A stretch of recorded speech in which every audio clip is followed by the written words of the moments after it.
신앙의 유산을 물려받고 있다는 사실을 여러분 아셔야 돼요. 지금 당장에 볼 때는 젊은이들이 저 맨하탄으로 가고 미국 교회로 다 가버리고 없는 게 현실이지만은, 그러나 이미 LA부터 시작을 해서 대도시에 장가가고 시집가서 아들 딸 낳는 3세들이 다 돌아오기 시작하는.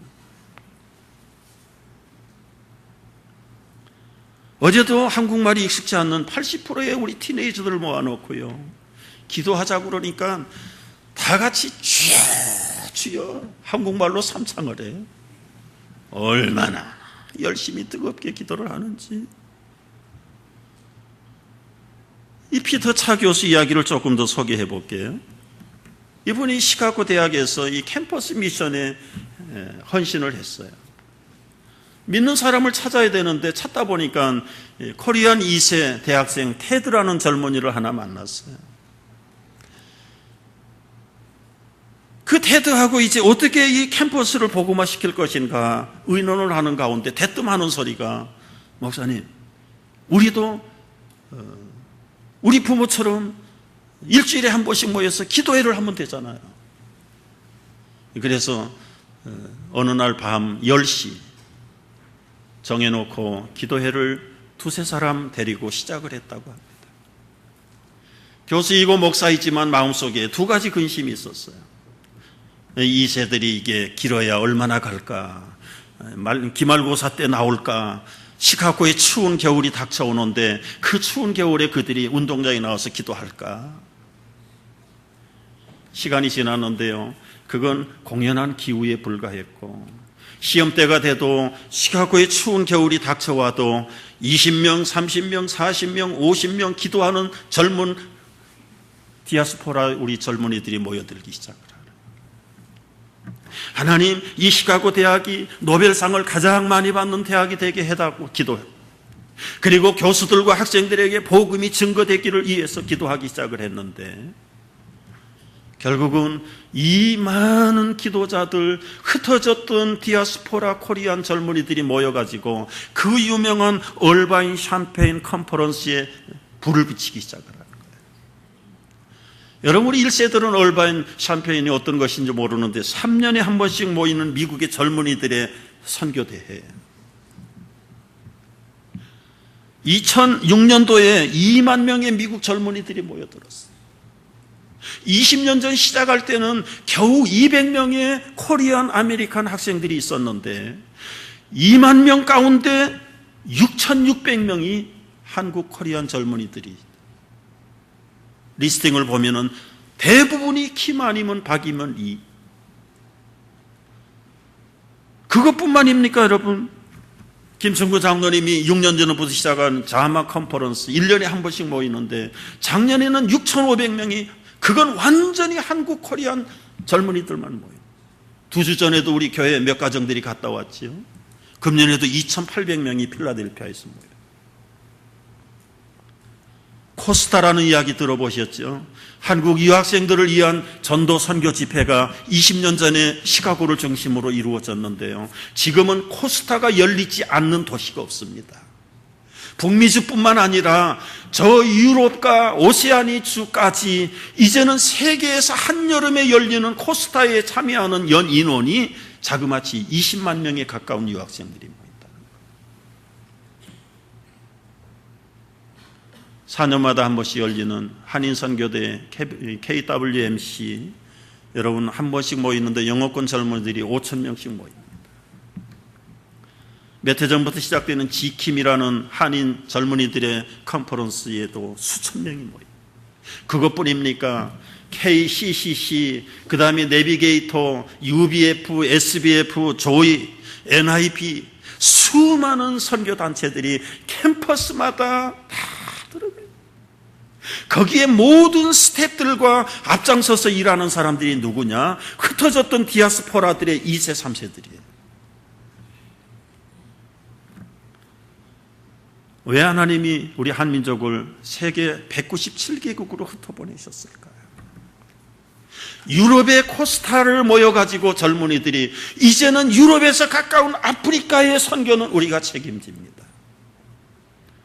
시드니를 중심으로 오세아니아의 선교는 호주에 있는 학생들이 책임을 지겠다. 한국에 있는 젊은이들은 중국과 소련의 아시아 땅을 우리는 책임진다. 그렇다면 북미주에 있는 우리 흩어진 디아스포라의 2세, 3세들은 사우스 아메리카를 책임져야 될 사람. 아니, 이 미국 안에도 450만 명의 원주민들이 있는데, 여러분, 이 원주민들은 백인하고는 완전히 상극이죠. 뭐 설명 안 해도 알잖아요. 멸종을 시켰잖아요, 백인들이요. 그래서 백인들이 가서는 절대로 복음이 아니라 오히려 복음을 전하는 것이 역효과예요. 그런데 아까 우리 마크 목사님이 얘기했죠. 얼굴 페이스 모양이 같은 코리안 디아스포라들이 가면 이미 마음을 열고 기다리고 있어요. 그래서 한 동네를 지금 6년째 갑니다. 한 마을을 6년째 가서 그들과 더불어 개인적으로 이메일을 타고 때로는 교제를 하고 1년에 한 번, 두 번씩 찾아가서 만나고, 이제 금년에는 그 가운데서 헌신된 사람들을 골라내서 신학교에 보낼 사람을 찾으라. 이게 사명이더라고요, 제가 보니까. 여러분, 저 원주민들에게 누가 복음을 전하겠는가? 캐나다에도 400만 명의 원주민들이 있는데 다 북쪽으로 올려보냈죠. 여러분, 이제 교회는 두 가지 종류의 교회가 있습니다. 하나는 모이는 교회가 있어요. 주일날 모여야 됩니다. 수요일을 모이고 새벽에도 모이고 목장에도 모이고, 이 모여서 은혜 받고 영감을 받고 비전을 받고 하늘의 위로가 있고, 그리고 서로 격려하는 가운데 모임의 교회가 불붙듯이 일어나면 그 다음에는 반드시 흩어지는 교회로 나가야 되는 것이죠. 흩어지는 교회는 월요일부터 시작해서 우리의 삶의 현장으로, 때로는 학교로, 때로는 자기의 직장으로, 사업체로 흩어져 나가는 거예요. 여러분, 돈을 벌기 위해서 흩어져 나가는 것이 크리스찬의 첫 번째 목적이 아닙니다. 하나님께서 우리에게 돈 벌게 하시려고 여기 오신 것이 아니라 우리와 우리 후손들을 통해서 이 땅에 잃어버린 생명보다 귀한 영혼들을 찾게 만드는 데에 디아스포라를 움직이시고 주관하시는 하나님의 선한 계획이 있다는 사실을 잊지 않기를 바랍니다. 미주 땅에 여러분 4,500개의 한인교회들이 이제는 우리들만 즐기라고 주신 것들이 아니죠. 이 흩어짐을 잘하지 못하면 하나님께서 강제로 흩으시는데요, 그 대표적인 예가 6.25 전쟁입니다. 6.25가 일어나기 전에는 평양을 중심으로 평안도만 복음으로 열기가 뜨거웠습니다. 새벽마다 가득 예배당이 찼습니다. 심지어 신의저 같은 데는 주일날에는 모든 시장과 도시가 완전히 철시해요. 철시. 거기에는 더 복음을 전할 사람이 없었어요.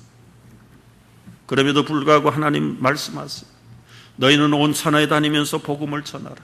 모든 민족에게 하나님의 말씀을 전하라. 기회가 있든지 없든지 하나님의 말씀을 전파하라. 그런데 평안도 사람들, 그리스도인들은 꼼짝달싹 안 했습니다. 고향 떠나면 죽음이나 다름이 없는데 어디를 우리가 간다는 말일까? 안 가고 버티고 있으니까 하나님께서 김일성이를 앞장 세워가지고 다 흩어버리시고, 빈손 들고 개나리 보침 짊어지고 저 시골까지, 저 제주도 이름 없는 섬까지 다 피난 나가가지고 거기 가서 뭘 했어요? 교회 세운 거예요. 교회에서. 여러분, 이것은 한국을 떠나서 흩어지게 하는 우리 코리안 디아스포라에게도 마찬가지예요.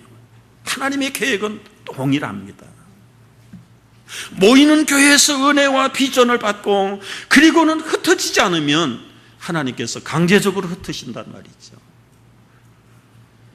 여러분, 1년에 한 번 행사처럼 행하는 단기 선교일지라도요, 저는 기도해요. 참 안타까워요. 토요일날 어제 우리 여성 자매가 와서 싱글로 헌신하고 아프리카 부르키나파소로 떠나는 이야기를 들으면서, 우리 교회도 과거 30년 동안 단기 선교 지금까지 해왔는데 더 많은 헌신자들이 나올 때가 됐다.